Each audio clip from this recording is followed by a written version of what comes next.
Hey, good morning everyone, it's Ange from Digestive Detective. I thought I'd do my topic early today for Thursday's tip because it does involve poo and I don't want you to be watching it at lunchtime.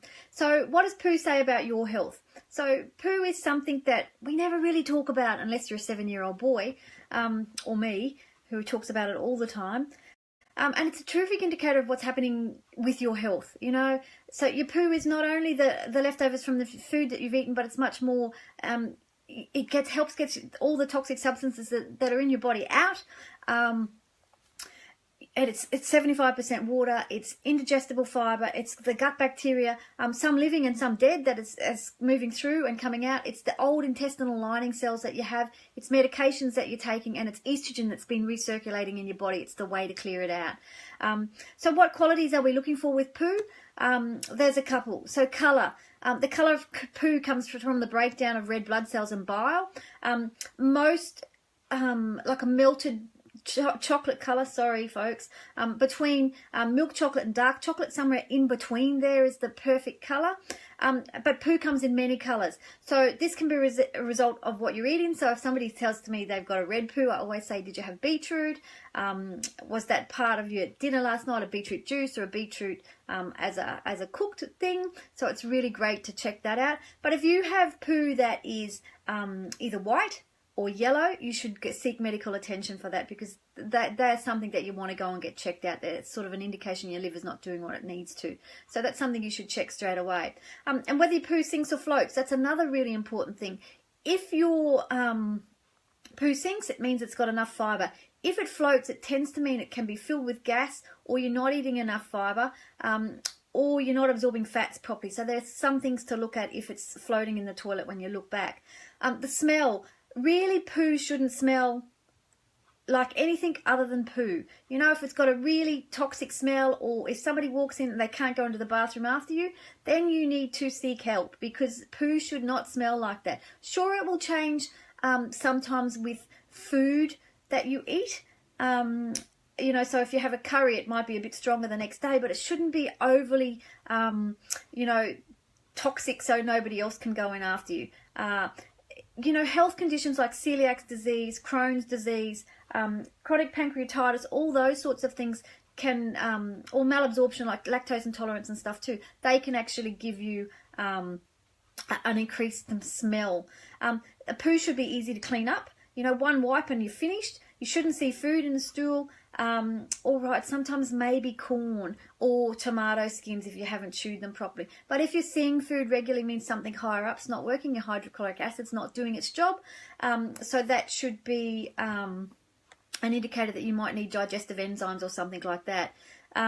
So when you get the urge to go for a poo, it should be quick, it should be in and out. There should be no reading your iPhone or no reading a book in the toilet. It shouldn't take that long, because the more you sit, the more downward pressure you put on your whole bowel and your whole digestive system, and you could end up giving yourself hemorrhoids. So don't sit for a long time.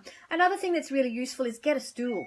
Put your feet on a stool so your thighs are parallel, and that way that helps open the valve, the two valves between your rectum and your anus, to help the poo come out. So that's a really good tip. Makes it quick and easy.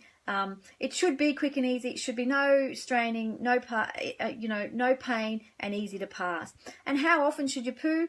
Well, in a perfect world, it would be food in, food out, but in reality, that's really not the case. There's only a couple of people that go 3 times a day.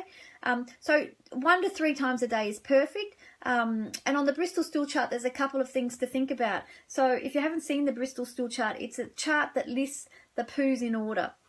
So if you're having pebble poo or rabbit poo, means that you're probably not drinking enough water, or you're having problems with your transit time.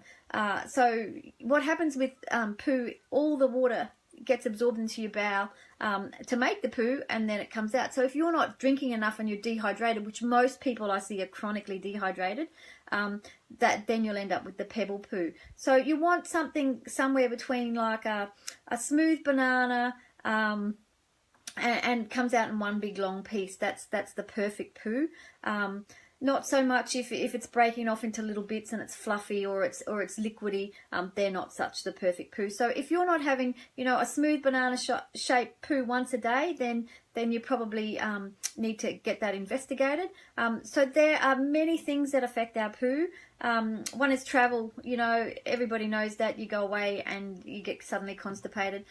If you change your diet quickly, if you don't sleep very well, if you have issues around sleep, that can actually change how you go to the bathroom. And changes to your daily routine. You know, when you don't eat the same thing, or you have a meal at a different time, that can affect your bowel movements too. Hormones also affect bowel movements, and if you've got to have surgery or you're under a lot of stress, that will also affect your bowel movements. So think of all those things.